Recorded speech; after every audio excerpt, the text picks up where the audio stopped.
and welcome to what we believe is episode 12 of The It Factor. Today we're going to look at No Prayer. For the Dying. No Prayer for the Dying, folks. Can't believe we're this far into Maiden's catalogue. So it's studio album number 8. It is indeed, yep. Album number 9, if you count the 2 live albums. It is going to be an interesting episode. An interesting episode. So, yes. Excuse me. On this was my first Maiden album. First one I bought. Yeah, we've talked about this before. Yep. How much? Yep. First. So I may have a bit of a soft spot for it. However, it's an album that Chris admitted to me he was totally unfamiliar with. Okay, I have the cassette of this, and as on previous episodes, I've showed the cassette and how thumbed it is. Mm-hmm. This is like new. It's mint condition. He's I have hardly... to say, yep, this would have been my era. Obviously, a couple of years before I was in the Maiden when I was a bit younger than you, and this was my Guns N' Roses period. So Iron Maiden, still listen to them. Got my mum and dad to get me the album, but sort of hardly it was all really GNR. touched it. Yeah. We don't usually talk before episodes. We haven't planned what we're going to say, but we did speak earlier in the week very briefly, just a couple of texts. Yeah.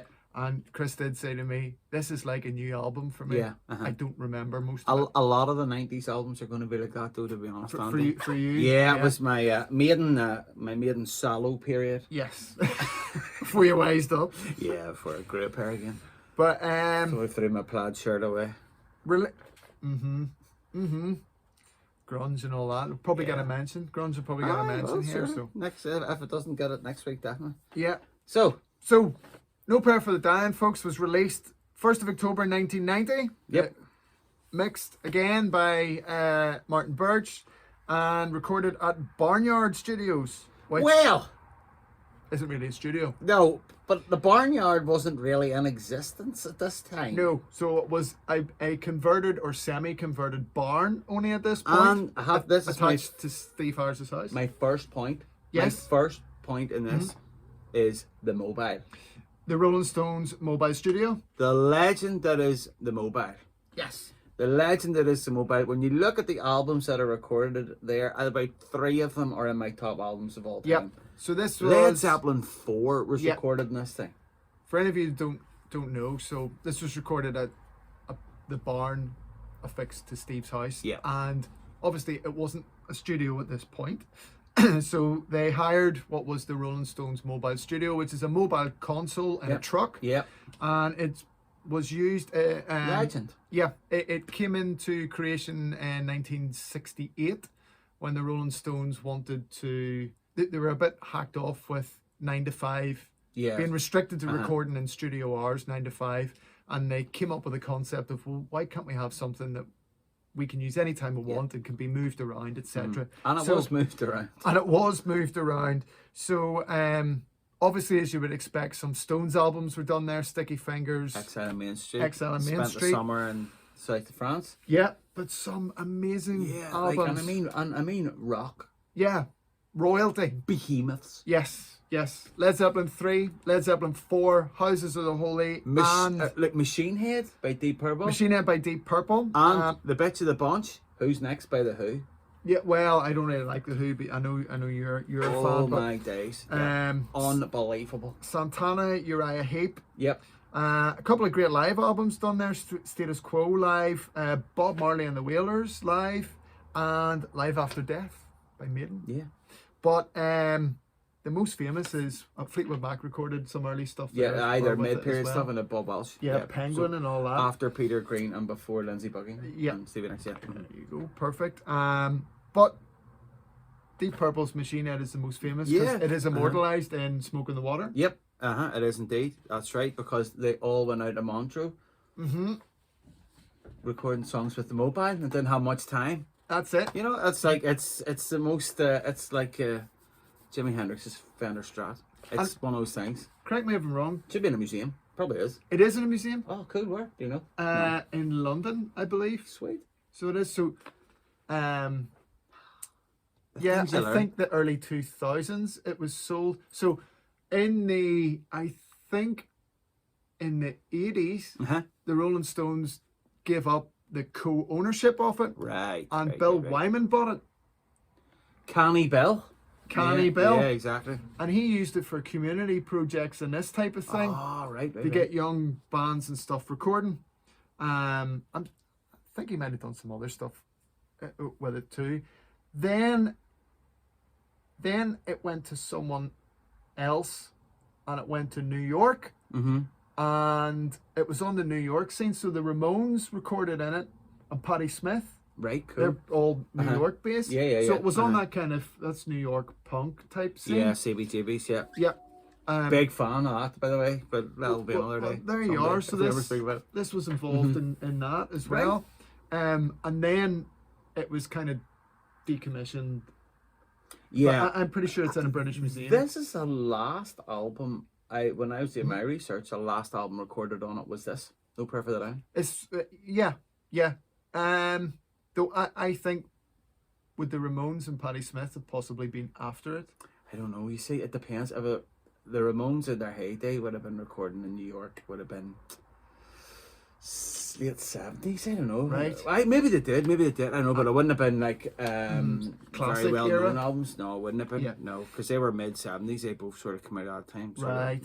76. Okay. Depends when it was over in New York. Then I'm not sure. It didn't Could have really been the say. 80s. It was a Dire Straits live album too. So There was, yeah. It was an article in a music magazine about the history of this that I was reading, but it didn't say the dates of when it was in New York. So not sure, but there you are. You get the idea. Yeah. It's been around. There was recording console. Yeah, and it is legend. So Maiden decide to I suppose we'll do a bit of background. I think we need to talk about a substantial bit of background. So post Seventh Son and the seventh tour of a seventh tour, Maiden took a break, as we said. A lot of them went off, did their own thing for a while, and Smiley played golf. Yeah, and Steve mixed Maiden in England, and then took 6 months off. So 1989 was pretty much a year off. Now, in that time, Adrian Smith makes a solo album. Yeah, ASAP. Yeah, ASAP, which I had a little listen to. And it sounds like it was released kind of 4 or 5 years too late. Yeah. And it doesn't surprise me. He said he started collating this kind of stuff on Somewhere in Time tour. Yeah. So 86. Yeah. And it's very middle of the road 80s pop rock, I would call it. Bryan Adams sort of vein, maybe not exactly the same. Maybe a bit harder edge than that. And there's some good guitar work and stuff on it, but it's very commercial pop 80s rock. It's not made not Smith Kotzen. No, nothing like Smith. No, we're not going down that road. We're not. It's an album we probably should review at some point. Yeah, because it's really good. But so he did that. Bruce did what Bruce does. Did Tattooed Millionaire. His first solo album. When did his own thing. Yeah. So the background of that, just very quickly, is Steve was busy, and Rod had obviously got an opportunity for Nightmare on Elm Street 5. Zomba Publishing is what it was, wasn't it? Yeah. And obviously didn't ask Steve because Steve was busy with Maiden in England. So he said to Bruce, do you have anything? Do you be interested? Yeah. So Bruce said, yeah, and lied about it. Said, yes, I am. Now, he immediately kind of thought, or so he says, that he had a mate, Yannick Gers, who was a guitarist in a band called White Spirit. Back in the original Nawabum late 70s, early 80s phase. And also later played with Gillan and Fish. And Fish of Marillion. And the much maligned joke, Gog Magog. The much maligned joke, Gog Magog. Which is something we are not going to talk about, really. No, Gog Magog is an awful Jonathan King, who is a dubious, as you now know, horrible individual. Yes, indeed. An 80s music guy, mogul. Ended up, for want of a better word, being a pervert. Yeah. But anyway, a rock kind of group was put together of former members of great bands Clive Burr, Paul Di'Anno, a guy who used to be in Def Leppard, and someone who used to be in Whitesnake. I can't remember his name. Yep. And on top of this, Yannick Gers. Yep. And if you look it up, it's awful. It is. If ASAP was released 5 years too late, Gog Magog was released about 10 years too late. It's just terrible. It's so dated sounding. Nonsense. Yeah, so dated sounding, I have to say. But anyway. But a good guitarist. Very much in the Richie Blackmore vein. Very much. When you listen to White Spirit, that's the first thing when I listen to him. I listened to him in prep for this, and I just said Deep Purple straight away. Straight away, the tone. Yeah, that stratty tone. Yeah, very and the organ in so. the background pumping away. It really does come out. And there's a song. The name of it is going to escape me now. That really sounds like 2 Minutes to Midnight. The riff. Oh, Midnight. Something. No, it's not. It is. No, it is. No, it's not called Midnight something. That would be too. The band's called Assassin, and then I can't remember the name, but I haven't written it down either. Yeah, I send it to you. I get my phone out. Because we're using my phone. So, first time ever Ed Factor exclusive. Is it not White Spirit? Is it not White Spirit? Hold on, love. But the riff sounds very, very similar to 2 Minutes to Midnight, but it was released in 1980. So, interesting that. But that's guitar. I mean, you'll find that guitars come off with. There's only so many notes, you know. Well, that's very true. So, let's see if you can find that. Yeah, go ahead.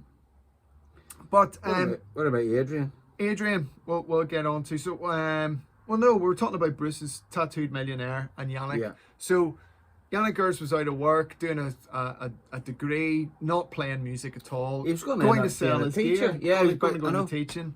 And anyway, Bruce had this opportunity to do this. Yep. Come up with a song. And every member of the band had a solo album deal, which I didn't really. They had the option to do a solo album. Yeah. So still waiting on the Dave Murray. We're still waiting on the Dave Murray. I'd say we'll wait a long time for the Dave Murray solo album. But yeah, so Bruce immediately thought, Yannick, it's too good to sell his gear. Yeah. Right, you can't sell your gear now. I've got a project for you.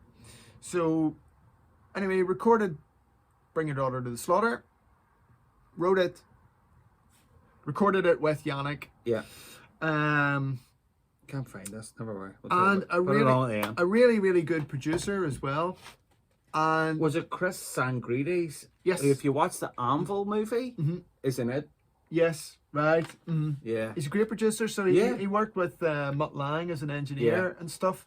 He's quite an impressive CV of bands and stuff he's worked on. And Bring Your Daughter to the Slaughter is something I'll come back to. Bruce's solo version sounds awesome. It does really sound good. It sounds huge. It sounds very heavy, big. It's slower than the Maiden version. Yeah, I think Bruce used the word slinky, but it's something I'll come back to. It's also. Well, it's about maybe a word might crop up again. You know, slinky. Yeah. Describing this stuff. I think it sounds a lot more powerful. Yeah. And beefy. Yeah. Which is another one of our favourite Ed Factor adjectives. Yeah, beefy. It's in my notes. And interesting that Yannick sounds great on it. He does. And Bruce, lots of harmonies in the chorus. Yeah, that's right. So anyway, the song was the label loved it, and we're like, wow, have you got more stuff like this? And he said, well, yes, actually. He said yes. Lying again. Yeah. So then he said to Yannick, we definitely can't sell your stuff now. Yeah. We're going to make an album. So Tattooed Millionaire, they went and made spent a couple of weeks I think on it, just couple of good tunes on it. Yeah. It wouldn't be my favourite album in the world now. Not compared to his later solo stuff, which will definitely be fabulous. Will definitely be brilliant. Reviewed. Yeah. But we probably should do a review of Tattoo Millionaire for continuity. We should. Born in '50, it's a pretty good song. But yeah, interesting little project. So that kind of title track's not bad either. Introduces Yannick a wee bit. It brings Yannick into the picture. Just into the fold as a fold. Yeah. So that is all went on back end of '89, etc. First half of 1990, say.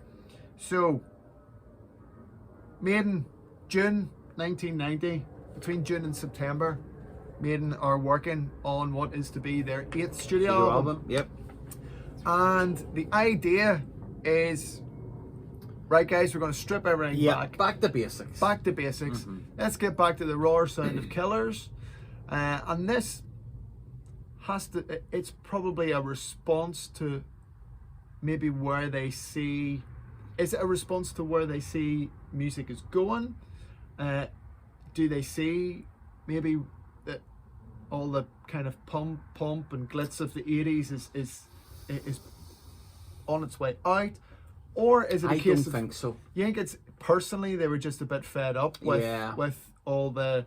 Chronologically in the history of music, 1990 is still prime. Hair, Stock Aitken and Waterman. It kind of is. I had a look. You're talking about 1990 as regarding the next big thing that will come along, which is our American alternative rock, was only, you know, as a world dominating force was 91, end of 91. Yeah. Black Album was the end of 91. Use Your Illusions were end of 91. I've got some of the stuff here about 1990. So April 1990, Cowboys from Hell, Pantera, was released. Which, I have to be said, probably guitar-wise was not quite like anything we'd heard before. Yeah, though not the finished Pantera, not quite the finished article. It's the Vulgar Display of Power where they become really brutal. Which is brilliant. It's a step away from Pantera, were a hair metal band. Yeah. And even I think they did did they not do a dodgy album with Phil Anselmo as well? Yeah, he looked like Vince Neil's love child. Yeah. And then they did Cowboys from Hell. It was a complete U-turn. But again, brute force. Not well known then. Not well known. No. More underground. They weren't. They weren't. But it was there. Like these. You know what were mainstream Maiden's. It's not mainstream, but Maiden's world is very much, I would say, Guns N' Roses at this stage. Yeah, Motley Crue, Dr. Feelgood was 89. Fair enough. Queensryche 89. Guns N' Roses may be an Faith influence. No More, The Real Thing is 89. Yeah. Everything's starting to change, basically. Everything's starting to change. I think it's interesting you say Guns N' Roses because I think Bruce's vocal style on this album, there may be that may be something to do with it. Although Bruce's vocal style is something I really want to talk about later on. Yeah, I want to talk about it too. A lot. I have another theory about it as well, who he was listening to. Yeah. Do you? I wonder if it's the same. I bet it's the same. Okay. That's weird. August 1990, Alice in Chains facelift. Yeah, but still, we're in hindsight, when we were kids, when we were like 12, 13, 14, these guys were amazing. Probably, and had like Pantera, Vulgar Display of Power. It was 91, wasn't it? And then we had, oh my days, what's the album? Far Beyond Driven, 94. Yeah. You know, we're 14, 15. We were imagine being 14 or 15. You don't think that a band like Love Maiden, and all that. Surely Sepultura. Surely they would have some kind of. I mean, they're touring. They've got contemporaries they speak to. They're watching support bands. You know, when you're playing in different areas of the world, you get different smaller bands to support you because the smaller band isn't capable of going all around the world with you. And you know, you'd think they'd have some kind of an idea. I don't know. Maybe more think, if they're contemporary bands. I do think I don't know if that links just, you know, bang on and the money, Andy, but I do think that they needed to change. Well, they needed to change. They wanted to change. Maybe those two bands are a bad example. I'd say then AC/DC, The Razor's Edge, which is a super produced big album. It's released in September, so a month before Maiden's album. So Maiden have already decided what they're doing, but that's a big album. Also September, Judas Priest, Painkiller, which is a huge sonic change. They bring in double kicks, huge sounding big guitars. It's a complete modernization of an 80s or 70s rock band even sound, and to great critical acclaim. And the other album, which is Slayer do Seasons in the Abyss, is released the same week or a week after Maiden, but in September as well. The best album of 1990 is Rust in Peace, Megadeth. I know you're not a fan. Fair enough. Interestingly though, it's not super produced. It's produced by Mike Klink, and it's very much it's like Appetite for Destruction, which he also He did as well. Too, yeah. And he produced Pantera. It's just drums, guitars, pan, live cut sort of. It's a sort of, you know. Yeah. Which this is essentially. Which this is, which is my point. That you know, maybe I think my point is that this album and the stripped down approach gets a lot of stick at this point in history. People looking back on it, why did they do that? I'm trying to see what were Maiden thinking at the time. Yeah. What was going on at the time? Was it such a crazy idea? So, you know. No, I don't think it's a crazy idea. I don't think it's a crazy idea, is what I'm trying to say. I would think probably talking this, and well, in the final sum up, I think at the end of this, I'll say a wee bit more about this, but it's more of nearly like luck. They've got to a stage in their career where they felt they couldn't go any further with the huge stage sets and production maybe and levels. The progressive side of things, right? And they had reached that era. They had reached that sort of critical mass. You think about Power Slave onward, and then they sort of thought to themselves, "Well, it is time for a change." And the Adrian thing, as well. It's a good time. You know, I was nearly thinking. I don't want to say accident by design, because that's, you know, Maiden are better than that and are smarter than that, and the management's amazing. But, you know, I do think the decisions that they made were ahead of their time, I suppose. That's what I'm trying to say. But not intentionally. Are they a bit ahead of the? You know, they feel like they need to change. Trendsetters now. They're yes, but it almost feels like they see, in deciding to strip things back and try and go a little bit rawer or heavier. Right. You know, that's grunge is stripped back. So it is. They almost anticipate Guns N' Roses album. Guns N' Roses is stripped back. Too, yeah. The Megadeth album is, but the difference is the playing is another level. I'm furious. It's technically better than. I mean, that's what makes that album. Yeah. It's a step beyond, and Justice for All's playing, or you know, it's the first album with Marty Friedman. Like, right, even if you don't like Megadeth, if you like rock guitar, I can appreciate Marty Friedman. Yeah. I mean, you know, and that's where it just goes. They go up a level, and it's like, wow, listen to that. You know, it's unbelievable technical brilliance from a heavy metal, and very progressive, but not with keyboards. Yeah. It's a different kind of prog, you know, and it is proggy. There's lots of time changes and riffs. Megadeth. I do. I'm a big fan. But here, even people who aren't fans, they got to appreciate the musicianship within that album. And Dave Mustaine, he doesn't know because he hasn't really listened to it, but there's furious playing. Every time he turns it on, I say, this is brilliant, until I hear Dave Mustaine singing it, tell him to turn it off.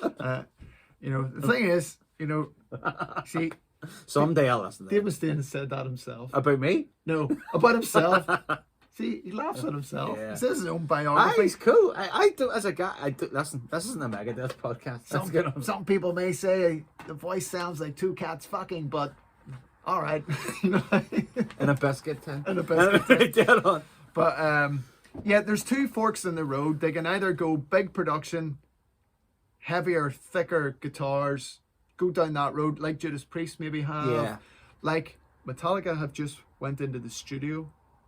Bob Rock.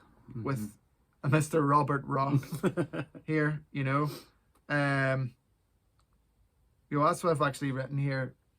The decision to use this mobile studio. Look, they decide to use this mobile studio and record it in a barn. Yeah. They're doing pre-production, and I think Adrian's written one song, and from his perspective, he quite suddenly gets told, we're stopping writing, we're cutting pre-production. Yeah. And we're bringing in a mobile studio. This makes Adrian very unhappy. This is kind of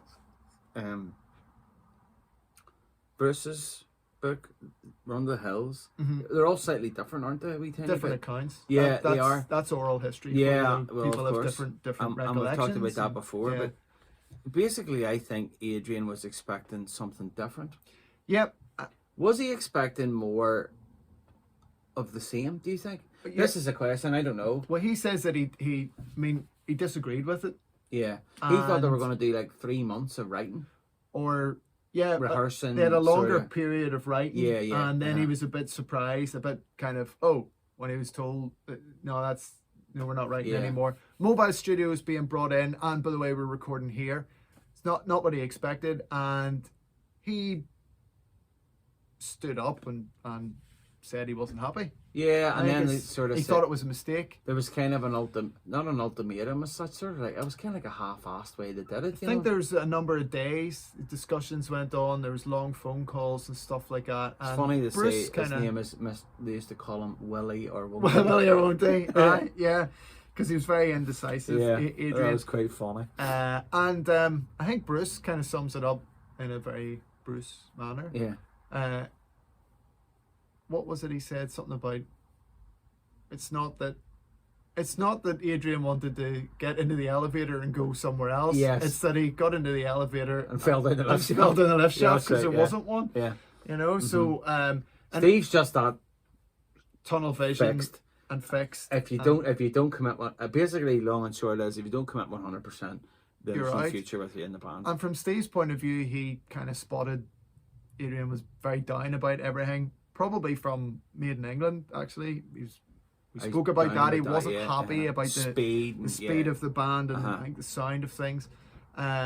So obviously things got worse. Wasn't happy with this, and he stood up and said, I think that's a mistake. I think we should keep on the track we're on, following Somewhere in Time and Seventh Son. Apparently he said that.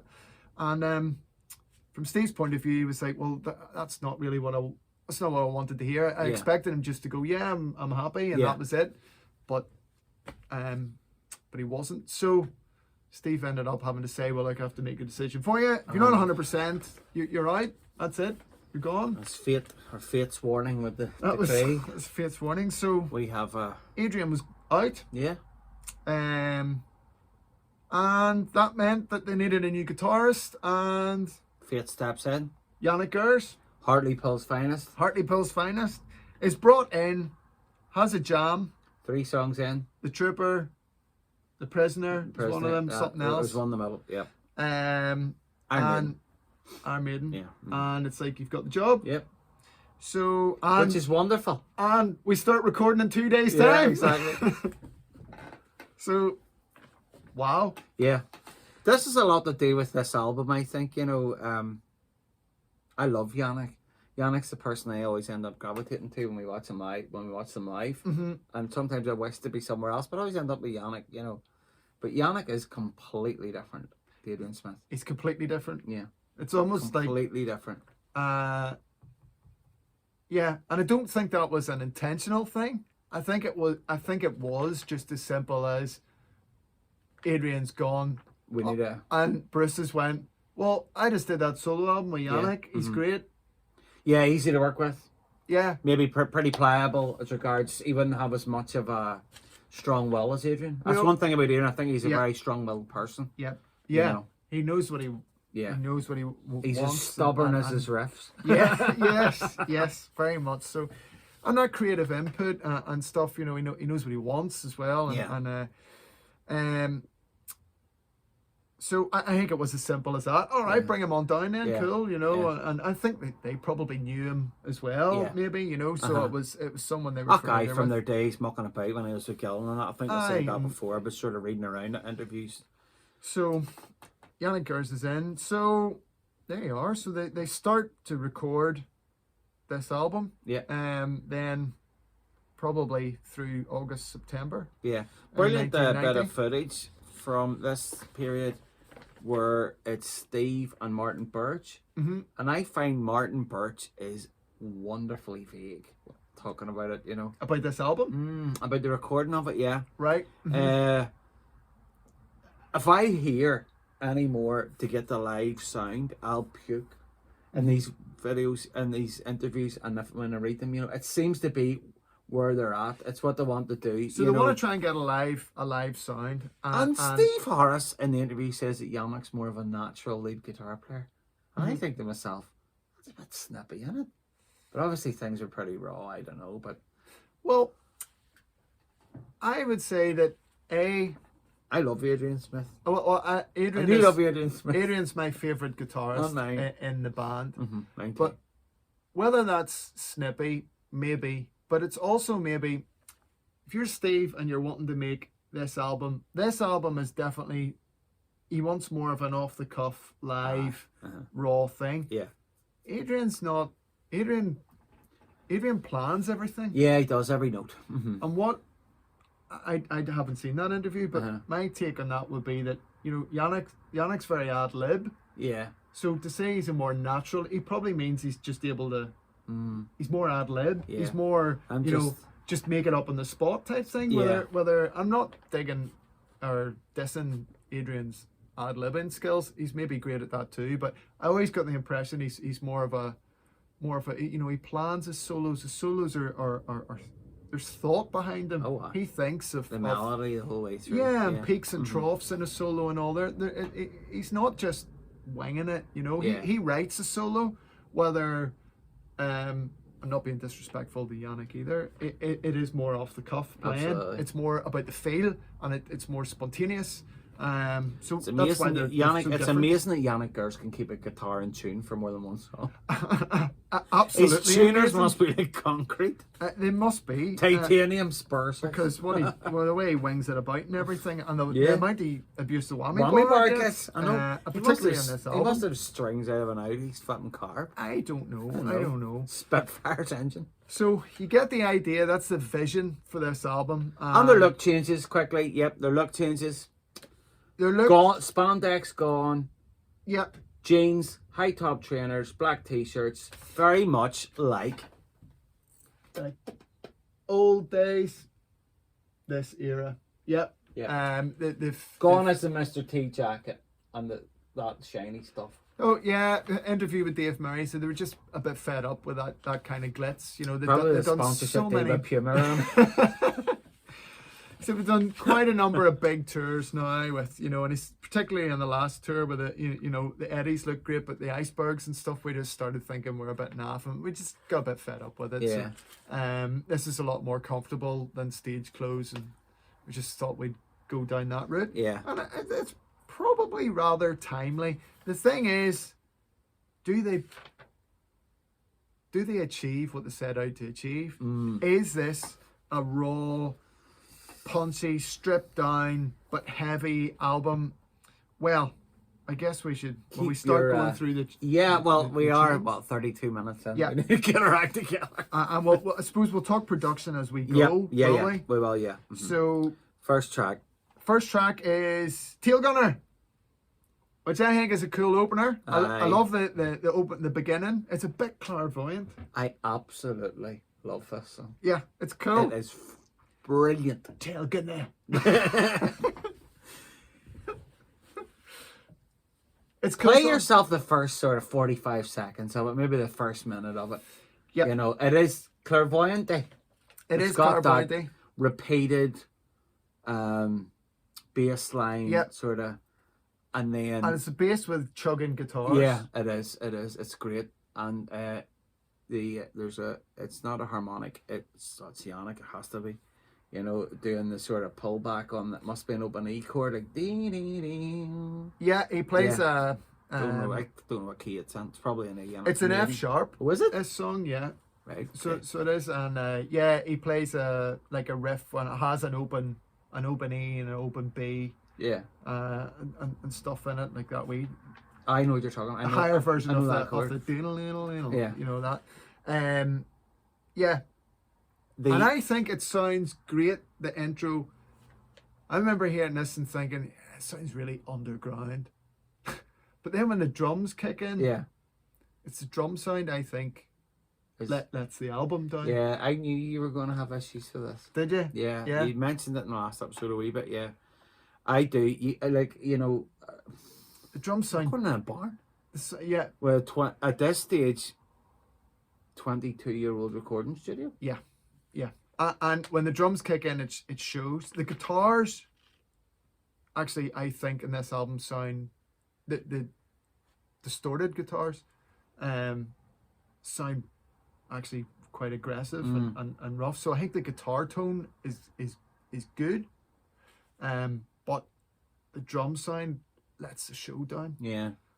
So in a way, I end up with this strange. I wonder, is this when Maiden start using the JMP1, the Marshalls? That's what they use. Use it now, I think. It's like a rack Marshall. Probably is. I think it's a rack and Marshalls. And that's what they take out live with them. And you see it in this tour. Anyway. Whether they had that. No, before, but I mean, you know, like a rack like sitting in a cabinet, a rack, and you put it in. I think that's it. Possibly. I don't know. Possibly. Because they do sound. This song's brilliant. This song's great song. I think it's a good song. Yeah. See, I've written there like the Clairvoyant. Like the Clairvoyant, and it's a bit. The criticism would be... That's not that my favorite praise. Clairvoyant's brilliant. This is like the Clairvoyant. It's not... The like intro's like it. Yeah, So it's a bit like it. Subject-wise, it's a bit like Aces High. Yeah, and it's our World War II. Some people could ask it, is it like Aces High light? No. You know, because it's not as good as Aces High. I don't think... But it's good. It's not fair calling it Aces High light either. It does get that a wee bit. Yeah, I know it does. Probably because of the story. artwork I and think stuff. the story and it's really good. And as I've written in here, more Doctor Strangelove than the Dam Busters. Yeah. And Bruce's vocals.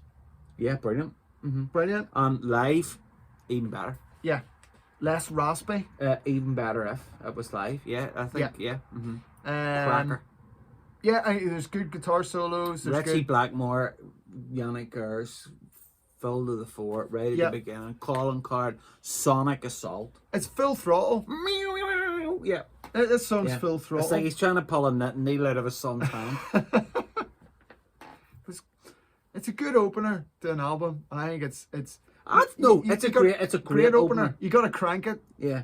But if you crank this album, that's when it kind of comes to life a bit. But the playing, I think, is quite on fire. Yeah. It's just, I immediately think, I wish the drums sounded like they weren't next door. Now, hold on. Something, you know. I'm not a drummer, and only in my latter years would I even think about drum sounds when I start to learn how to record music and things like that. What's the hardest thing to record? Yeah, tell me about it. That's why I use electronic drums or programs. But I have to say, to the layman, it sounds cracking. Sounds great. The drums don't sound great to the layman. To the layman. As a kid, I'm listening to the drums. I don't even listen to drums. I'm listening to guitar and do you know when singing. Do you know when I first got this tape, bought it on cassette? I first listened to it. One of the things I liked about it when I was like 12 or 13 or something was that these guys are really underground. It sounds like they made this in their garage. Right. I thought it sounded low budget in a cool way though.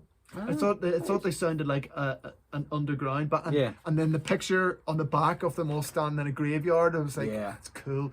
These guys are really cover's cool, really dark and you know, there's no like it's cheap and nasty. That was the vibe I got about this album. It was cheap and it doesn't. The drums now, yes, I have a problem with them because I do have a certain thing that I like. And Maiden drums, Martin Birch drums. It doesn't sound like Martin Birch drums at all. But yeah, and we've talked. The instrument we talk about the most is the drums after the guitar. But no, to the layman, like somebody who's ignorant about music, you know, it's a great song. And the drums don't take away from it. Is what I'm trying to make. Right? Okay, fair enough. No, good song. Great song. Solid 8 out of 10 track. Yes, definitely, definitely. Next one, Holy Smoke, I've written quite fun beside it. Now, I have an issue with the video of this. I've written something about the video. Because it's a bit crap. Bit silly video. Martin Birch as a BDSM meatloaf. Yes, that is terrible. Now, the video... Melvin must have been fully out that night. It must have been. See, the video to me kind of... Where did they get girls that would do that in a video? Probably all their missuses. Oh, I never thought They're around in Steve's house, for goodness sake. Give him a couple of bottles of Blue Non. Blue Non. Tatty underwear, where you go. Broke the camcorder out, you know? It's a... I don't know, video is a disgrace. Video is a disgrace. Not in a bad way. I've written fun. But yes, in a bad way. Fun, although a bit of a silly video. Carry on, a Maiden. I think the video, all joking aside, the video shows how totally relaxed and not really caring Maiden are. That's it. Yeah. It's the whole attitude about the album. Mm-hmm. They don't really care anymore. It's very. You could compare that with Can I Play a Madness video, which is the complete opposite. Yeah. For there's no attempt to make it's the opposite of a produced video. Yeah, it's non-produced video. It's just productionless. We'll have to make a video for this. We couldn't be arsed.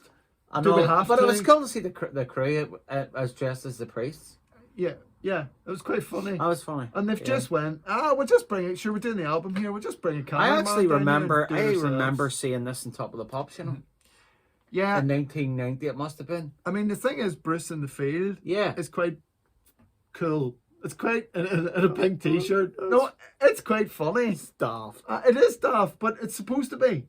So I think that bit's all right. The funny, you haven't even mentioned Dave Murray in a river. The Burwellies on. Ripping out a solo. Who's in the pool? Yannick? Yannick's in the pool. The wee tiny guitar. So, no, the song itself is very a tongue-in-cheek way, but it also has quite an important message.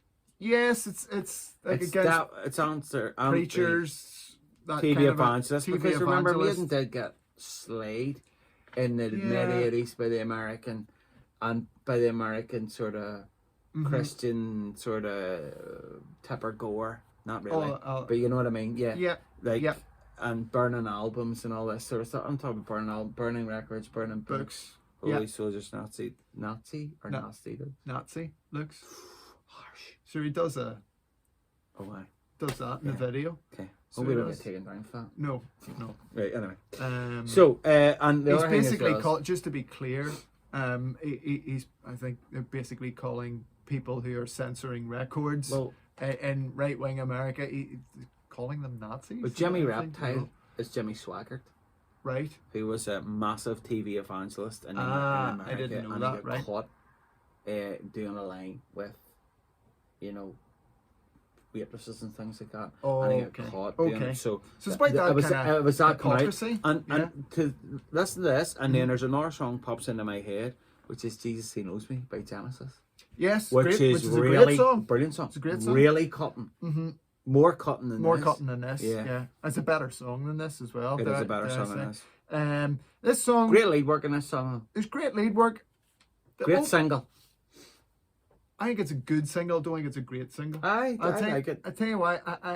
The opening riff is a bit too rock and rolly for me. It's not. I could take that. Yes, I take that. Yeah, that's fair. Do you get what I mean? Yep. And yet, then the verses to me sound really heavy and aggressive. Yeah. And it's one of those moments of this album where you're like, yeah, they're really going for it. It sounds really, really full throttle, Maiden, aggressive. No pissing about. Yeah. You can see what they're doing in the verses. There's no keys. There's no prog. They're just whacking going out. For it. Just blistering leads from both guitarists.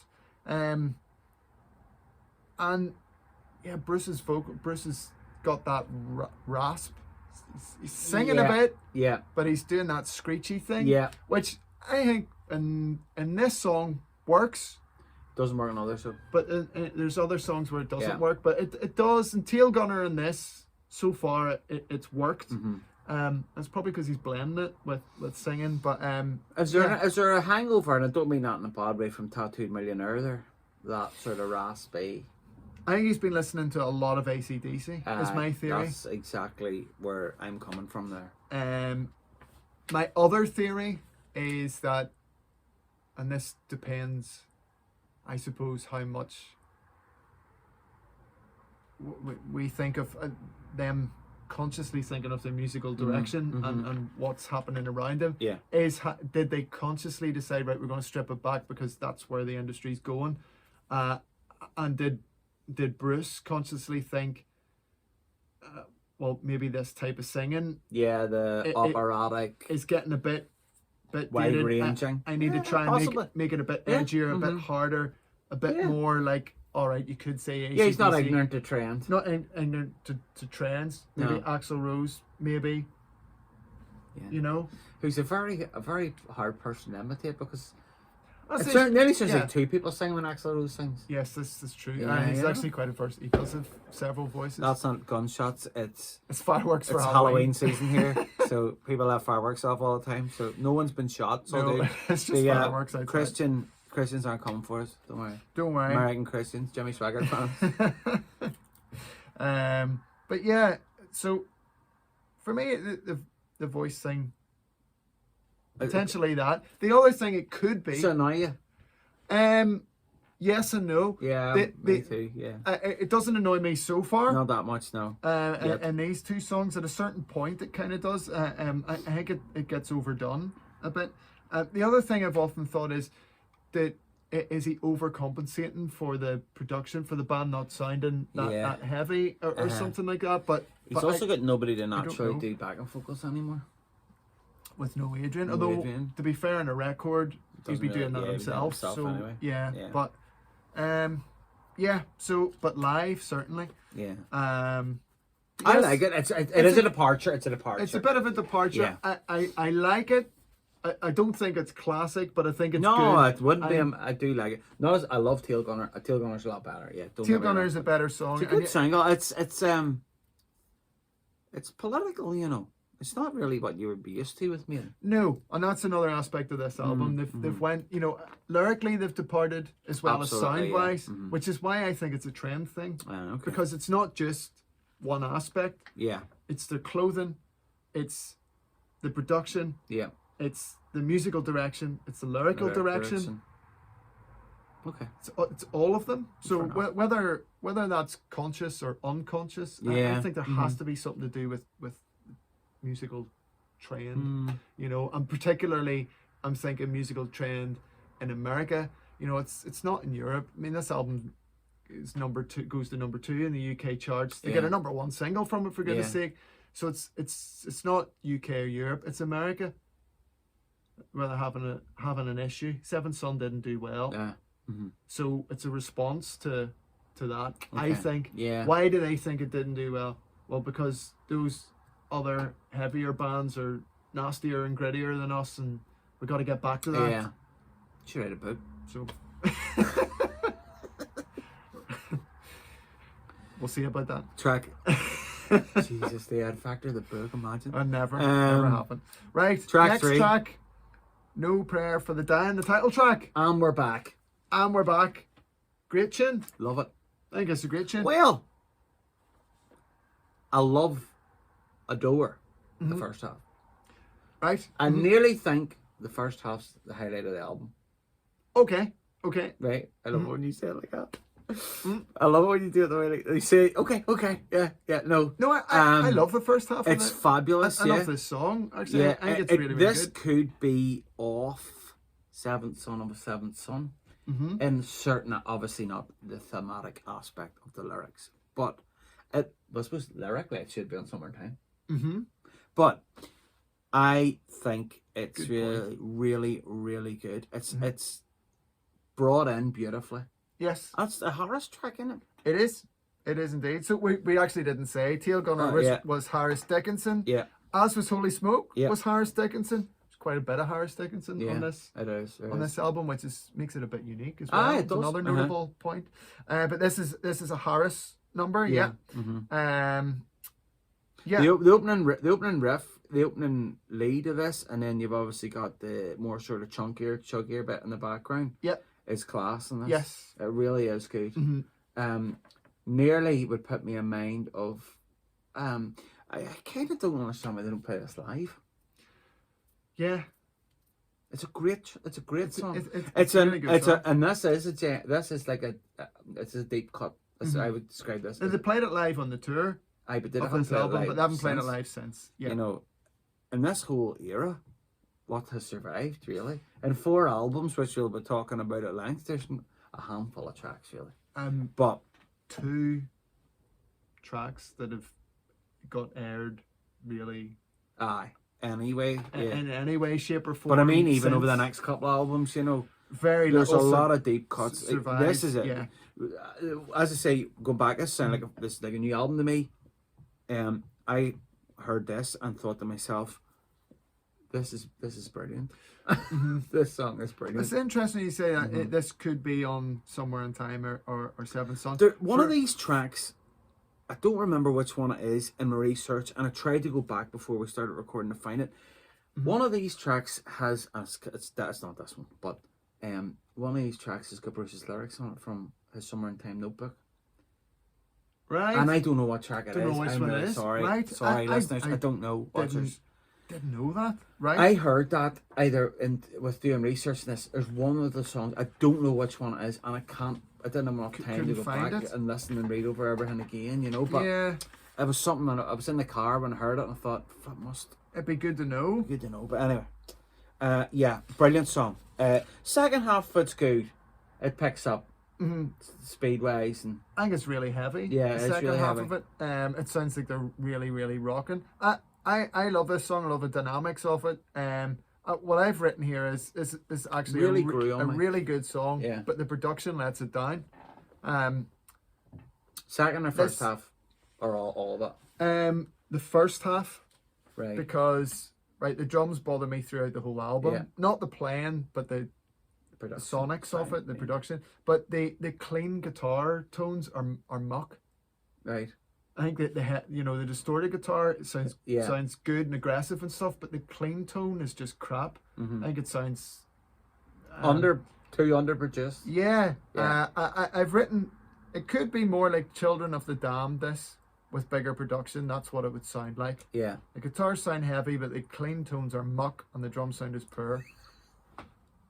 There's two songs in this. Yeah, I really love the song as a song. There's two songs in this album. I think if you put them on another album, they would be masterpieces, and we would be wetting ourselves over them. Yes, this is one of them. This is one of them. Yeah. This for me slots. It would slot onto Number of the Beast. I see this as a Children of the Damned type song, and you know, of course, I never really thought it's about got a that, verse, but actually it doesn't really have a chorus. The chorus is actually the guitar hook, which is really, really cool dynamic of the song. Rather than having a vocal chorus, let's have a guitar thing. Great sing-along moment too live, I would imagine. Great sing-along moment live. Yep, it sounds great live. It was a B-side. It was a B-side, the live version. I think possibly on, is it From Here to Eternity single? Right? Can't remember. Must check that one. I have heard this on something live. Sounds really, really good. Yeah. I think Bruce's performance is really good. I actually like the little bit of rasp in the voice. So he sings this. Yeah. There's no... You've got nothing... there's none of that going on like the first song. You've got that, you've got nothing to lose. It sounds like it's coming from the heart. Coming from the heart. There's a little bit of rasp, but he's singing. Love that wee bit. So I think it's top song. This it's a great tune. One of the best songs on the album. For me, definitely. Agreed. Not Next track. my favorite track on the album though. Oh, okay. No, not actually mine. It's probably my second. It's my second favorite track too. Yeah. Okay. Next track. Yep. The awfully titled. Exactly. Public Enema. Number one.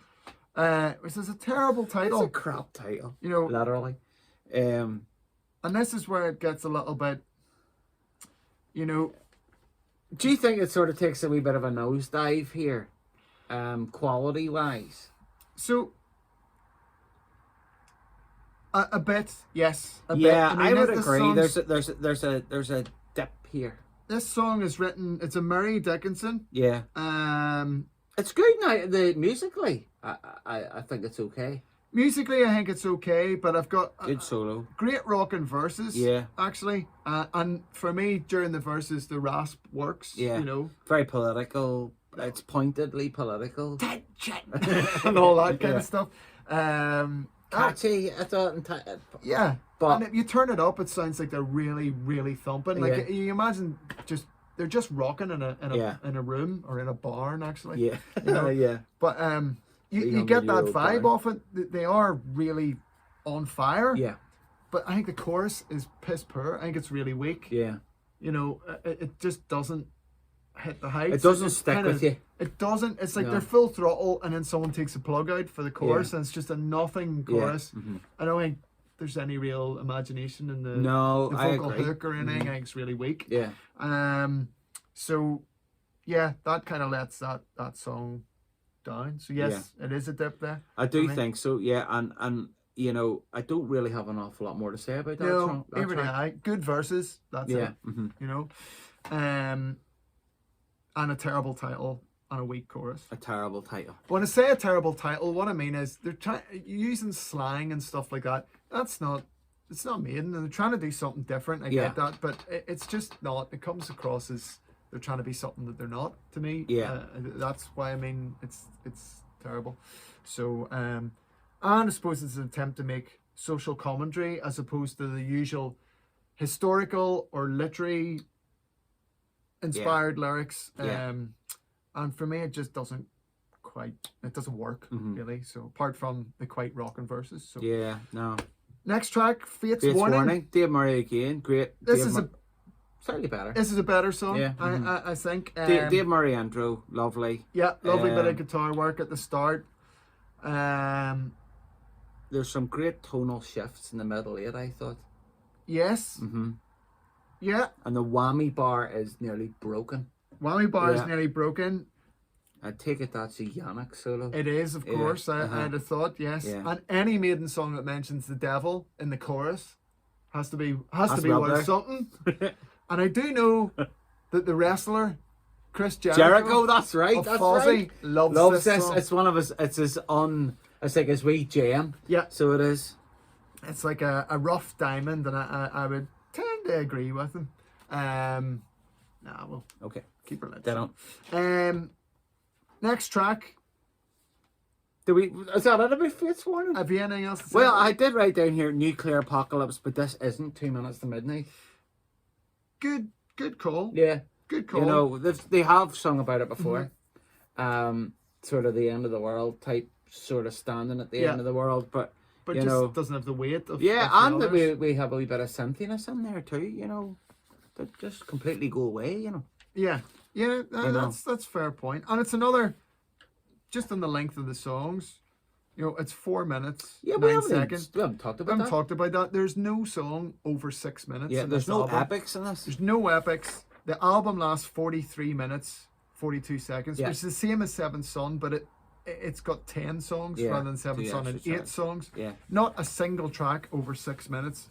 In fact, the longest song is, I think, 5 odds. Aye. 5 minutes something. Yeah. Is it not Mother Russia the longest? It's like 5:30 or 5:30 or something. Yeah. It's actually cut off from the page. It doesn't give me the time for it. Didn't cut and paste that cut right. and paste it properly. But so it's another. I mean, virtually each song has been virtually the same length. Yeah, They're all a little over 4 minutes. Holy Smoke a little under. Yeah. You know, so far. So I haven't got anything else to say. No, that's fair enough. And that is the end of side 1. Flip her over. Flip the tape over, your vinyl over. And in my opinion, you're about to get treated to what a real rough diamond amongst the Maiden catalogue. A real rough diamond. Well, you always know you get a diamond from coal, don't you? I love this song. The Assassin. I think this is my favourite song off this album. What? Yes. It's the best song in the album. Look at my notes. I can't believe it. Jody's written. Go you said. It's bollocks. Folks, let us know. Is The Assassin brilliant or bollocks? I hate this song. I hate this song. It's the only song Iron Maiden I hate. This is rubbish. This is the best song on the album. No way. I will tell you why it is. First, the riffs. It's getting worse, this. The riffs are great. The riffs are great. So they are. There's some great layered guitar work on it. There's some great. That bit turned me off straight away. I was like, what am I watching here? A 70s porn flick? No, you're watching like A 70s assassin movie. Assassins wouldn't make that noise. They'd be all quiet. And the lyrics are brilliant. It's lyrics storytelling. are nonsense. It is storytelling. The chorus is, and I don't swear, shit. It's brilliant. It's brilliant. I thought you would love this as well. Better watch out. No. Better No, it's not that. It's the Bruce bit's fine. It's whoever was doing the backing vocals must have been fucking Dave Lights or That's something. Bruce. Better watch out. That's Bruce going. Doing his raspy. All right. The other cool riff is. No. I just this look, Andy, come on, man. This is like this is Maiden being playful, fun. I They're enjoying themselves. I think Steve Harris was genuinely being serious, writing a song about an assassin, like he was genuinely serious writing a song about a mariner, or writing a song about a man going to his death. You cannot. But the band are having fun playing this. Oh, well, it's like a World Cup song. I think this is a great song. It's like a song that somebody would record with the Scotland World Cup team. And I think, I'm going to ignore that. Rubbish. This is for me a favorite track off this album. I only wish it was on a different album that had better production, because it would still be shit. If it was a little bit slower and had a heavier drum sound, it would sound way better. This is a turning point in this podcast. Mm-hmm. That's the only time I completely disagree. That's just fine. So much fun. No, that's fair so enough. much fun. Fair enough. I didn't say that when you turned around. Was it Deja Vu or The Loneliness of the Long Distance Runner? No comparison. Well, for me, there is a comparison. You can't say that. Right, we're not having this argument. It's going to have a punch up. I can't say that this song is more enjoyable than The Loneliness of the... To push myself on. Damn it. So, it's alright to run about a... You just said Steve Harris can't seriously be writing about an assassin. So it's all... No. So it's alright to write about a guy jogging. Steve Harris could write a very, very good song about an assassin. He just hasn't written it yet. He did. He just hasn't written it yet. Okay. He wrote a brilliant song about a runner, which whenever you're running, but the last time I went out and killed somebody, assassinated them, I wasn't going, better watch out, because I'm the assassin. It's like a bloody show tune. Brilliant. It's brilliant. It's camp. It's brilliant. It's camp. It's like, it's not. It's, You've loved it's many not, a camp I have, moments. and I love camp. Anyway, but it's not Maiden. It is Maiden. I don't think it is. How long? It's got the patent nickel drum beat. Yeah, okay. Yeah, badly recorded. It's badly recorded it may well be, but it has that drum beat. It has that. Yes. It also has this riff, which is cool. It's got a couple of blistering guitar solos in it. It's got first-person storytelling. Well done. Which is a Steve Harris trademark. It's not Maiden to me. It is totally Maiden. Okay, fair enough. We'll just have to stick a pen on this one. I hear your telephone talk. I know exactly. What? You hear a telephone talk? No, your telephone chat. Your telephone talk. Maybe I did. Maybe I'm not intellectual. I know the way you walk. Maybe I'm not. Diano would sing it. He'd make it sound better. You know what? You're saying Diano would sing it, but that's what they're trying to get back to. Yeah, they're trying to get back to Killers. That's the aim of this album, man. Yeah. So yes. Yeah. There's a lot on this album. Can we move on? It's a good point, though. There's a lot on this album. Diano that was one of my points at the end. Yeah. Can we move on? We will move on. Can we be friends again? We will kiss. And make up. We will kiss its ass goodbye. And move on. From the assassin, ridiculous. From the brilliant assassin to the sublime running silent running day. To one of the worst songs. Oh, no! This is my favourite song on the album. Oh, Jesus wept. This is mad today. This is mad tonight. This is madness. I love this song. This is half-assed plod. No, it's not. It's class. It really is. It's classic Maiden. No. Historical concept. I love this song. I think it's great. Really? Yeah, I'll tell you why I love it. Because it reminds me of my granddad in the war. So I have an emotional attachment to that because he was in the Navy in the war. Okay. And the U-boats and things like that. And that part of World War II fascinates me. Okay. And being on a submarine fascinates me. Mm-hmm. I like submarines. Don't think I could ever go on one. But the storytelling on this, the picture it paints, not a telephone. Apart from the bit about Davy Jones. Well, I was about to say. Yeah, so hold on. All the way down to Davy Jones is better, is it? Yeah, because that's what would have happened. You'd have been. You're on your own. You'd have been. No. The Davy Joneses. This is weird. And the other line we went through some sort of alternative dimension. Yeah, the line that I can't. What is it? Something about a wolf or something? Yeah, the wolf pack. The wolf pack. Yeah. What does he do? No, but that's what it is. What does the wolf pack do? I can't remember. Something that walks the crosswire or something? Yeah, the crosswire. It's all parts of a ship. It's all part of a U-boat or on merchant shipping. Yeah. It just, the chorus is too far. The chorus is just really aimless to me. I think it's class. You know, and as for that kind of junk jigga junk. What about the bass work underneath? It's really good. It just sounds like it's the best bass playing on the album. This song, to me, why I think it's...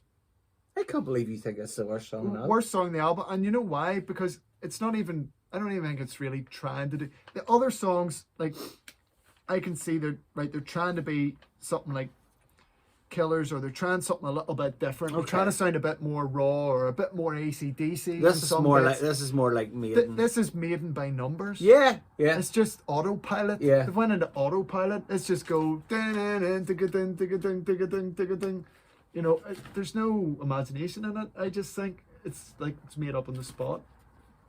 I think it's class. It really comes across like that to me. It doesn't really have. Yeah, you're gonna love my concluding statement about this song. About this song. Go on. If this song wasn't Power Slave, it would be a classic, and we would never shut up about it. I'll not be as derogatory as he was about what I said about the assassin, but I don't see that at all. Right. Okay. I think it's great. I really, really don't. I love it. I know it's hard to tell with. You think the production then? No, a really tiny bit, yeah. You know, but that you can say that for the whole album. Yeah. No, I just. That's weird. I just think it sounds like they made it up on the spot. It sounds really. I'm really interested to see what you think about the rest of the album now. Okay. Well, because I thought we were totally on the same hymn sheet to their side two. So maybe we are all aside one. I think we're pretty much agreed on. Yeah, we are. Which is it's good, strong. Starts really well. You know, has a little wobble. Yeah. First three songs are good. Yeah. Strong. First three songs are great. Yeah. Okay, next 3, 4, given whose opinion are not so good. Are okay. Okay, not so good. Okay. Not so good. Hit and miss. Right, okay. Maybe we disagree on which ones are hits and misses. Well, yeah, we've 2 misses and 1 hit over the 4. Over 3 misses and 1 hit over the 4. That's all right. That's all right. Fair. So we support different football teams. Yep, and it's a Harris Dickinson number, Run Silent, Run Deep. What you're saying about the submarines there, quite possible that could be the song that Dickinson had the lyrics for, because he does mention in his book that he bought one, toyed with a submarine tour idea. Yeah, no, did he not buy a submarine, a toy one? Yeah. But he toured with, or he toyed with the idea of having and starting a submarine tour company. Yeah. Before someone came along and put me in a straitjacket. Yeah. I realised it was probably one of the worst ideas he'd ever had. Yeah. So it's possible that I think you're right. That those, maybe if there's that affinity with being I think it is that track. Submarines before, it could be. And it's I genuinely think if this was on a different album with more bombastic production. I love the beginning of it. The beginning of it is like you're underwater. In a submarine. Okay. Okay. It doesn't. I never really get that vibe about it. Okay. Which is, speaking of vibes. Just let me just say, Okay, sorry, go on, which is odd for Maiden because they're usually so good at painting pictures about their songs. Yeah, and setting the scene, like we've talked before, Rime of the Ancient Mariner. Yeah, so absolutely. cinematic, even when there's not lyrics. You know, Alexander the Great, Alexander the Great. Land. You know, Still Life, that intro, but etc. etc. We could go on, but this, for me, this just doesn't. You're saying that since it got sub. Don't get me wrong. Do that for me. This is my favorite track on the album. This and No Prayer for the Dying, and the two of them arguably could be interchangeable. To be honest with you, I do think this is the whole way through better than No Prayer for the Dying, which I think the heavy bit sort of lets it down a wee tiny bit. But yeah, it is Maiden by numbers. Okay, I take your point. It is a bit. Everything in this album's Maiden by numbers, and apart from your DC tracks, right? Yeah. But you know, there's another song which we'll talk towards the end. It's the same sort of theme, and I think you're going to agree with me on that. I may very well do. Yeah, so but you know, we've got a couple of tracks to talk about that are different now. That are different. So next track is Hooks and You. It's vibes. Time to get the kinky stuff out. Which is a Dickinson, dirty. a Dickinson Smith number. This is Adrian Smith's signature tune. Yeah. Obviously, the only thing he gave into the album. It sounds really good.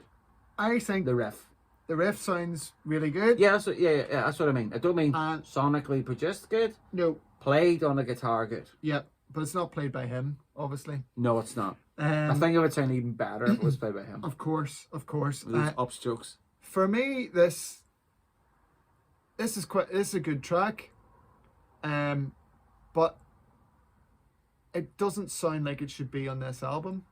Yeah, it's, to me, very last thing I wrote about this song, Bon Scott will be proud. Yeah.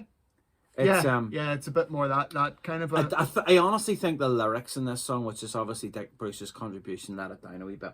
I don't like the lyrics. Is it... It's a bit like... 22 Acacia Avenue. Yeah, well, it just says he's the keys to number 22. Yeah. You know. It's a Charlotte the Harlot theme. So what's he doing now?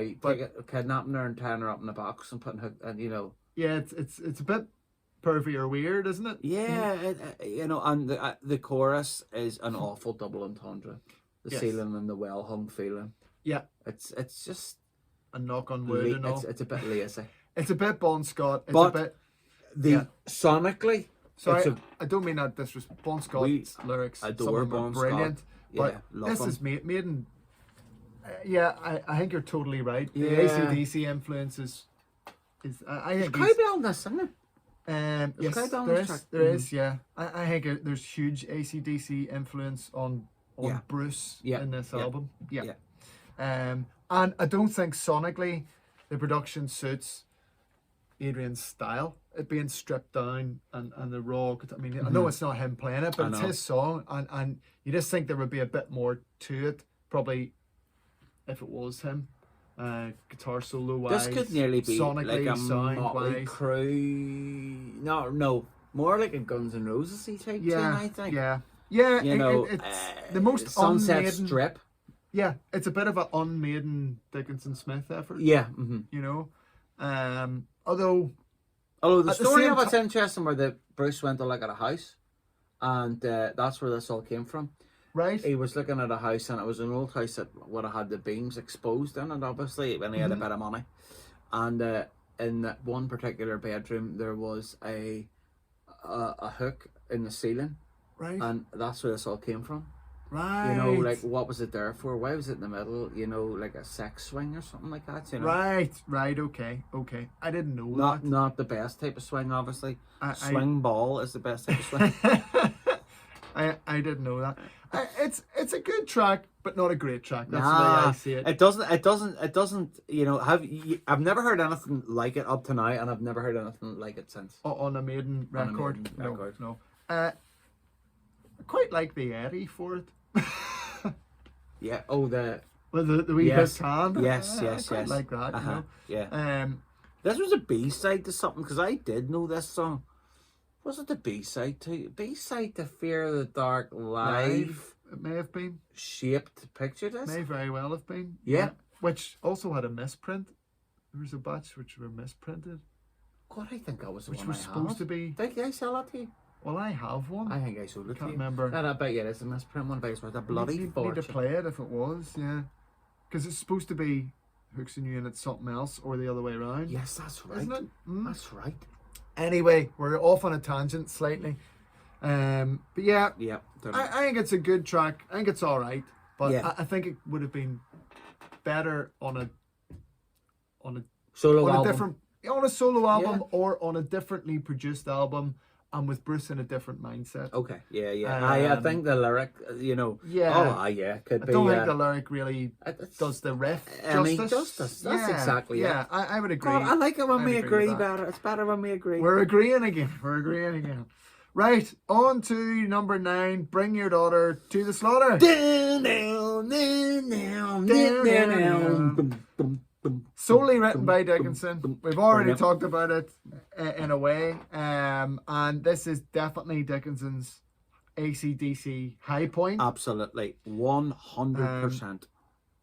I hope nobody listening to this disagrees with us, thinking that Bruce Dickinson, both lyrically and vocally, has been listening to a lot of AC/DC. Brian Johnson and him must have been sharing a few tales over a few Swift half somewhere. Yeah, definitely. He's definitely going through an AC/DC phase to me. You can hear that. I mean, lyrically, this song is definitely odd as well, but tongue in cheek. No, a bit more tongue in cheek. It's a wee bit. It's based on the movies, the Nightmare on Elm Street movies, I believe. And I've written some stuff here, like. There's a sort of no return to childhood, entry into womanhood, puberty, and all the things that go along with that. But to the layman, that's today's phrase. That's what you call it. To the layman. To the layman, I think this is it's a bit weird, like a bit on the nose. It does. Yeah. It does a bit. It's a bit. I love it. But it's tongue in cheek. Like, you know, I think it's quite a witty song. Yeah. And it is a good song. The trouble I have with it, and it was Iron Maiden's first number one. Let's not in the UK single, first and only in 1990, 24th of December, in a marketing masterstroke. 3 different versions of 7-inch single, as far as I know. I have one. I have all of them. Have you? Have you the Brain Pack? Yeah. Right there on. So that, obviously 12-inch cassette single, don't know if it's released in CD or whatever. Some great artwork by Derek Riggs again. Yeah, I 3 different Derek Riggs covers. Yeah. But you know, you would buy all 3 of them your Christmas money. Yeah. Brilliant way to get the number 1, and in the follow period of early January, it's number 1 for 2 or 3 weeks. Yeah, I think. 3 weeks. So, yeah, number 1 for 3 weeks. And I knocked Cliff Richard off. Yeah. Which is brilliant. Yep. Saviour's Day, my eye. And then it didn't get played by the BBC. Yes, even better. Which it's hard to believe nowadays that they didn't play that. But catchy, very catchy, great melody. Very catchy. Love the interlude in it with the choral. Yes. It's great. Yeah. That's Maiden. That's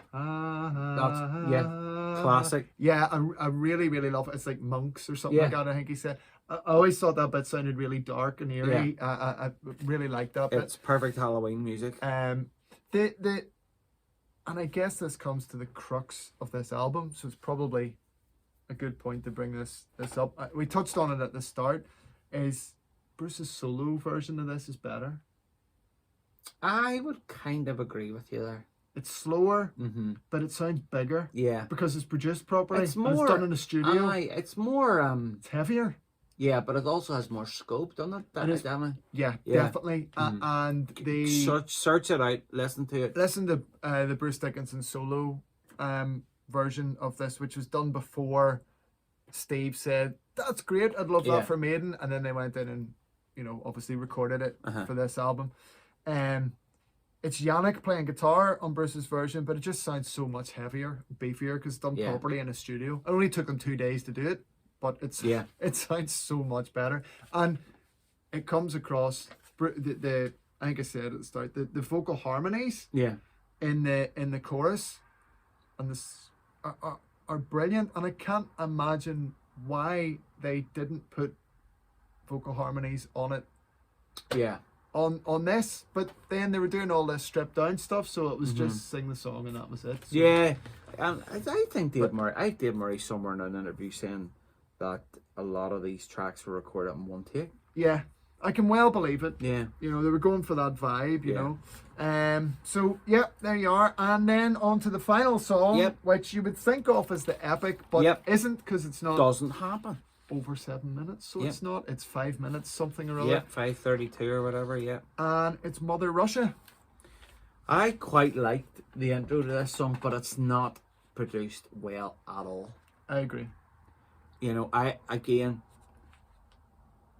it could have been on Seventh Son, but it needs more. It needs more beef, and it needs more production. Yeah. This is the song more than any that really struggles, because this song has a bit of ambition. It does. Yeah. Brilliant. And it could go somewhere else. And they can't go somewhere else, or they curtail it from going somewhere else. A, because of production, and B, because they're going, it's not in oh no, we're doing this stripped down. Yeah. So this song kind of gets cut. I think on any other album, this song ends up being 7, 8, 9 minutes. 9-minute song, yeah, it does. You know, and it'd be brilliant. Yeah, but it would be. But it's not. It feels like it feels to me like it's half a song. And a lot of things I've read about this say lyrically it's a wee bit on the nose, but I think it's perfect. Listen to Wind of Change by the Scorpions, right? Yeah. The song that I know is all about the fall of the Soviet Union, and it's the cheesiest crack ever. Great Strat tone, by the way, on that album, or that particular track. But this is good. I like this. It's much more purposed. Very much so. The instrumental track, obviously, it gives the air of drama, but not as much in the way as that we like, which you've already said. Best thing in this particular tune is the solo. Solo's brilliant. Yeah. The interplay. 5 shifts. Yeah. In a short space of time. Yeah. Can't remember who goes first. Maybe it's Dave. Either can I. But yes, it does shift. It's really shift good. Gears through that. You know. That and by the way, the riff. It is a cool moment. Like, it's one of the best moments on the album. And it's the only song on the album where Steve challenges Bruce lyrically, which is a little note or wee flavour we talk about quite a lot. You know, with the amount of syllables per line. Yes. You know what I mean? Yes. Very good point. Yeah. Very good point. It's nearly like they can't keep away from it. You know, they can't keep away from who they are, truly. It is that touch of classic Harris Steve songwriting. Yeah. It's just it feels to me like he's just curtailed it. Yeah. Tried to. I could not believe this song ended when it did. I was expecting at least another 2 solos. Yeah. Yeah, and I'm not being sarcastic or funny or being a smart ass. It has so much scope to go. Yeah, it does. You know, it could have had a broken down section in the middle about it where you heard the wind again, and you know, really so much they could have done with it. And you can't tell me that they didn't have ideas. It just, of course they could have. True. So it feels like a missed opportunity. Yeah, Mother Russia to me. Its intentions have went down with David Jones. Yeah. Yes. Totally. And it's a shame. It's a shame because it would have been a great song. It's a great idea of a huge historical topic. Yeah, it's not a bad way to end the album. You know, one of the world's biggest nations to write a song bang about on, that. Bang on the current affairs as well. We've had that with Holy Smoke, you know, it's already. history, but it's current affairs. Yeah, that's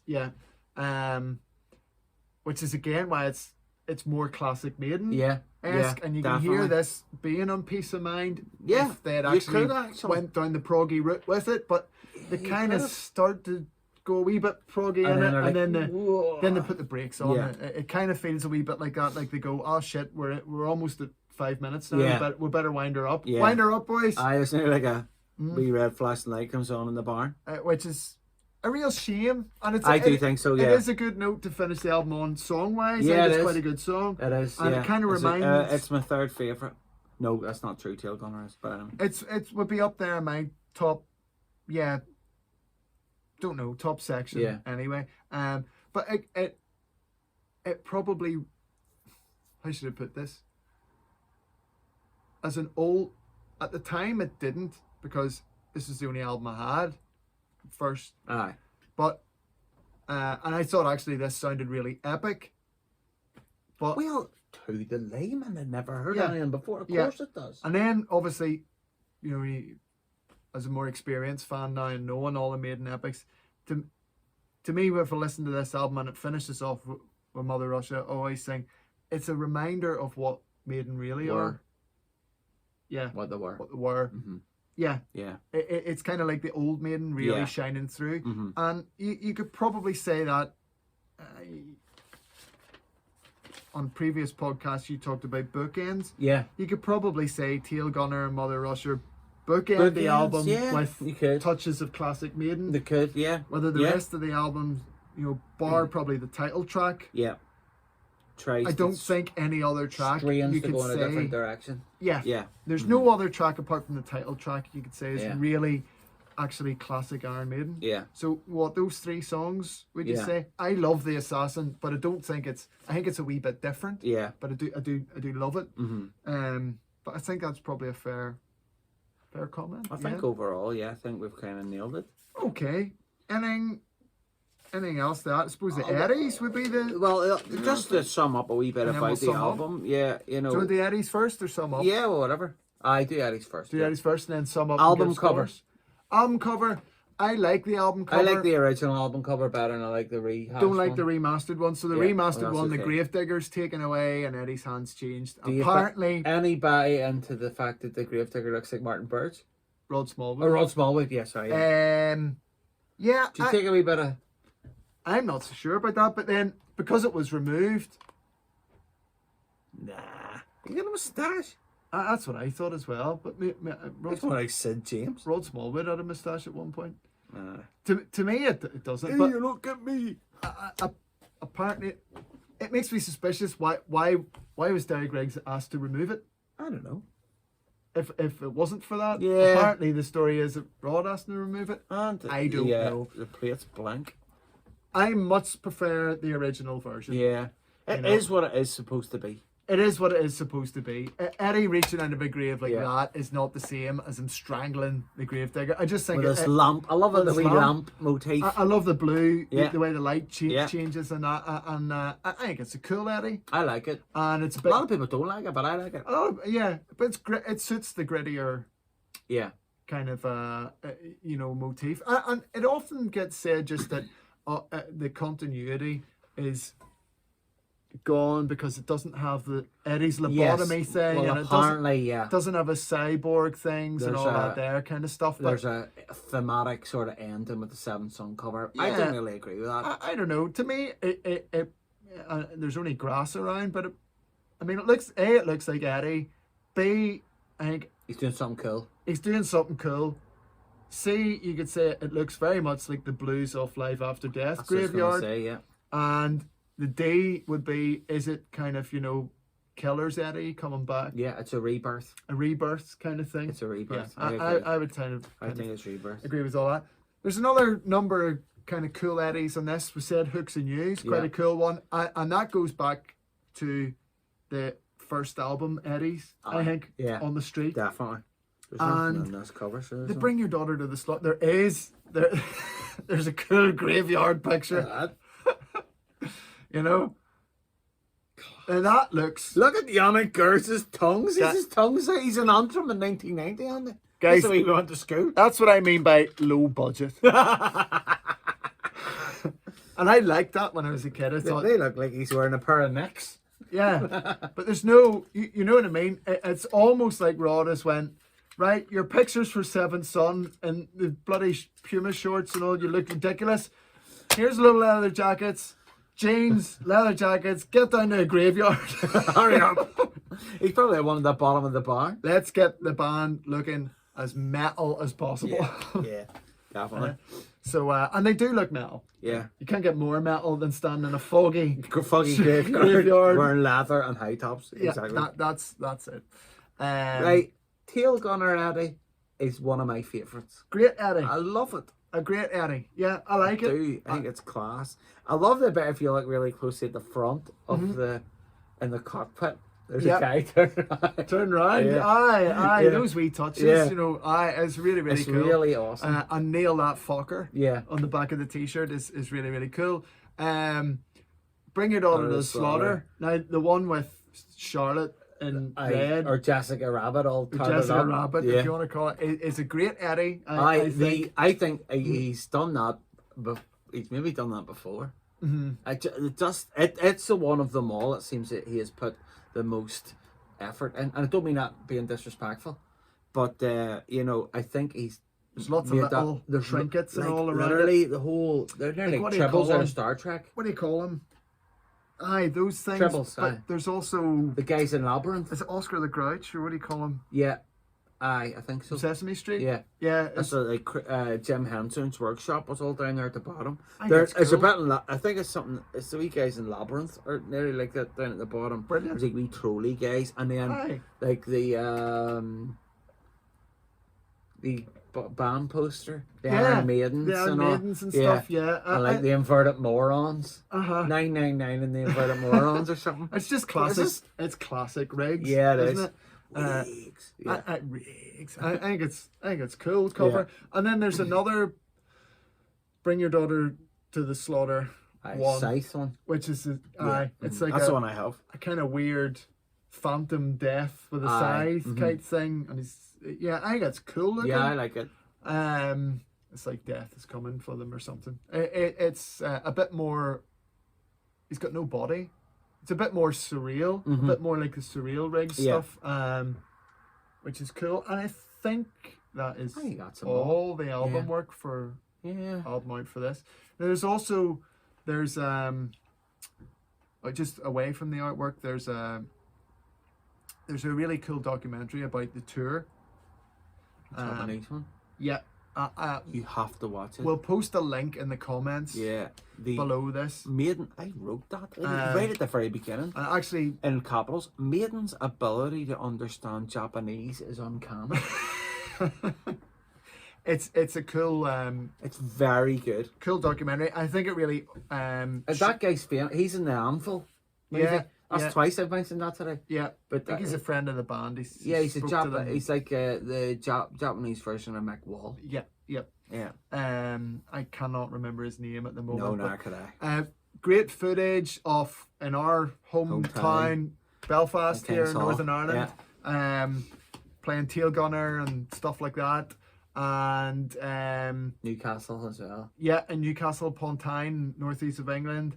I think the thing that comes across to me is sometimes looking back on this era, I think a lot of fans maybe don't like this album and think that, you know, Adrian left and the band weren't happy and Bruce wasn't happy and all this stuff. Very true. Very this true. Documentary shows that could not be further from the truth. Yeah. Bruce Dickinson is perfectly happy here. The band are really having fun on stage. Yeah. They're really relaxed off stage. I think it's quite clear that the band are actually in a good place. Yeah. They you know, as a band, actually I think they sound fantastic. Live. Brilliant. Bruce is really relaxed. Yeah. But compared to, like, you look at the Made in England performance, which we thought was not the performance, but the vocals weren't good. Probably because he had the clue. Cold. Yeah. But there's a different quality to Bruce's voice live here. And it's maybe because he's more relaxed or something, I think. And maybe there's a little less of the charge in it. He's still moving around, but a little less. The stage is stripped back. Yes, it is. Very much so. His vocals sound absolutely brilliant. They sound great. So, interesting little documentary. And I'll let you sum up. Do yours sum up about the album and your mark, and I'll do mine. That's brilliant. So, singing's different. The approach is snarly. Don't think he's pushing himself like he used to with high notes or whatever. My thing about this album is, and we haven't mentioned it, is Dave Murray is now the anchor. Adrian was always the anchor. Adrian was always the one who did melodic, thought everything out, and Dave was the explosive solo. a great point. He has to do that because Yannick is incendiary as a guitar player. That's the only word I could use to describe him. Yes. He just, and even to this day, is exactly the same. Yep. So what's happened is Dave has had to not take a step back, but he's had to change his role. He's nearly the mentor now. And, you know, Yannick's the young pistol, the young gun, you know what I mean? And that was always Dave's role in the band. So I think that does the band to, that loss of Adrian cannot be undersold. Yeah. That's my main point with the album. I do think the album itself does do a great job of repositioning the band for the 1990s. Okay. And we've talked about that already at length. You know, they're leaner and they're more garage-based sound is definitely there. We've talked about it. Yeah. But I do think it's by their own... by saying by accident rather than by design's probably the wrong thing. They were just fed up doing what they were doing. Aye. And you know, and seeing, I suppose, your points to take on board what the tide that was coming. They've done it not in a cynical way. It was time to do it. It was an organic change. Okay. The album misses Adrian's riffs and his songwriting massively. I think. I think if Adrian had been there would have been at least 2 or 3 songs kicked off this album, and it would have been a lot better. A lot better. Now it might have been more rocky as well. You know, I think if it was more classic rocky, that's not necessarily a bad thing. Because the era we're in, we're just right in that sweet spot between the end of Perfume and Hairsprayed Hair Metal and just before Plaid Shirts and looking, then you can tell the guess come in. Just that wee sweet spot where like Guns N' Roses are the biggest band in the world in 1990. And it's still very much rock and roll. You know, they're everybody thought they were like the Rolling Stones. At the time, you know, and Maiden, you know, could have been in there, and they, you know, the album didn't do as well as they wanted to. Let's not beat around the bush. But had Adrian been there and his influence and him and Steve maybe sort of seeing the wood for the trees a wee bit, maybe could have been a better album. Could have been as good an album. Could have been a launch pad for the next 10 years in a completely different way to where we ended up. You know, that's not saying anymore. It's inconsistent, the album. Yes, I think that's a fair point. And we have been there before with Maiden, Bookends and Power Slave. It's not as good as that. So I am going to give this a 6.5. Okay, interesting. Yeah. You raised some really good points, and I wouldn't disagree with anything you've said. I give Iron Maiden 7. That's always my benchmark. So this is a strange one for me because it was my first album, as I said. So it got me into Maiden, so it was good enough to get me into the band. Now, I do have issues with it though. Can I do it quietly? I do. Pretty much many of the points you've raised. You said about it being in 1990s a sweet spot. Yeah, I think you're just on a point where the hair metal bands have almost gone. They have by this point. But or they've got harder. Or they've got like Dr. Feelgood is a hard, well-produced album. And Axel's dropped the Hairspray. Production is a big thing. The for me, 1990. There's some bands that are actually reaching. I mean, thrash is just about to. There's thrash albums come out, but it's actually the end of the road for thrash. Aye, Black Album's coming. Black Album's coming, and it's something that I've written here. The idea of stripping the sound down and using the mobile studio sometimes seems crazy, but Led Zeppelin 3 and 4 were recorded at an English manor house using this, but that was, that was in 1971. So they're using the same idea 20 years later, 19 years later. Now, given the same week that Maiden released No Prayer for the Dying, Metallica were entering the studio for what would be 9 months to make the Black Album. Which is today, I think, one of the best produced albums ever. Yes. It's maybe the best metal album ever produced. And I've written here, ... and Maiden are using a 20-year-old mobile console playing in a barn attached to Steve's house. Paid Bill Wyman too much money to rent, probably. that's what lets the album down. They were reaching a fork in the road, and as Chris has said, they were right. They obviously felt they needed a change. Yeah. They could feel that themselves, whether they were aware of the music scene or not. They felt that they needed a change, and it was the right time to do that. Yeah. The problem was in how they changed, and their attempt, it doesn't quite come off for me, particularly because of the drum sound. The clean guitar sounds are awful, I think, and just that ambience isn't. It's just not there. It doesn't sounds sound like it was recorded in a barn. I don't. Well, you know what that is. Yeah. You know, and it doesn't quite come off. Now I know Steve has said that, you know, if there was live crowds over it, I wish we had put live crowds on it. It would have worked. You know, but I much prefer what Bruce says, which is the album sounded shit. Yeah. I don't mean the songs. There's some good songs on it. And there are. I mean, sonically, it sounded crap. Yeah. And we did it in the mobile studio in the barn, and I was as guilty as any. I was rolling around, throwing hay around like the rest of them. Totally standing in a field of rape. But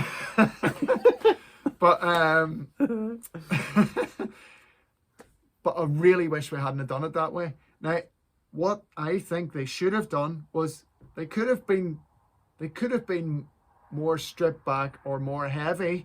Could have been more heavy by beefing the guitars and beefing the drums up the way Metallica do in the Black Album. They could have made themselves sound bigger the way Judas Priest actually did with Painkiller. They made themselves sound very sonically massive, you know. And it wouldn't be until Brave New World that Maiden would actually do that. Just what I was going to say. Or should I say, and it's something we will come to in later pods, it wouldn't really be till Accident of Birth, Bruce's solo album. Yeah. Which is a humdinger. That point is proved. Where with a big metal production, changing your low, there was plenty of more fuel in the bass strings in your guitar. But you needed to make an album like that, a modern sounding produced album, and this isn't that. Now it does sound raw, and there are parts of it I like, so I don't think it's anywhere near as bad as a lot of people make it out to be. I do not think it is the worst of their career, which it seems to finish bottom or near bottom of a lot of people's lists. It does, and it doesn't deserve that. And it doesn't deserve that. I don't think it's as bad. There's 4 tracks in this, at least, which are brilliant. Yeah, there are. And potentially, and you should go and listen to, if you're watching this and you haven't heard it before, or like me, it's been sitting in a drawer for 25, 30 years.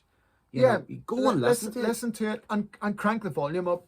You crank it up and listen to it for what it is. It's a band trying to rock and sounding raw, and I think it's quite a fun album. There's cool moments in it. So my score is actually the same as Chris's, 6.5. So I really thought you'd have given that a wee bit more because it was your first album. Well, I thought about it. I was going to say fair enough if you said 8. I was going to give it a 7 or something like that, but I couldn't, because I just thought that's not really fair to the other albums. You know, they don't get marks because it's my first album or something like that. You know, you have to judge it on how good you think it is. Really, in the cold light of day. Oh, that's cool. And very honest. I appreciate that. Yeah, and it is a 6.5. There's no point in saying it's an 8 out of 10. It's not. Okay. I'm so glad, because it's the easiest sum I've ever had to do in my head. So we get an Ed Factor overall score of 6.5. 6.5. Yeah. So that's weird. Hope you've enjoyed. I think we're saying that it's not quite the turkey that everyone says it is. It's not the steaming turd. No. But by Maiden's, it might be coming. Who knows? It might be coming, as in one of the albums we'll be doing soon. But I think, what was I going to say there? Because of Maiden's extraordinarily high standards, it's maybe judged by that. But if you haven't given this album a listen, give it a spin. There's plenty to enjoy there, you know. It is great. So, hope you've enjoyed. We will be back. Our next episode will be the next album, which is Fear of the Dark.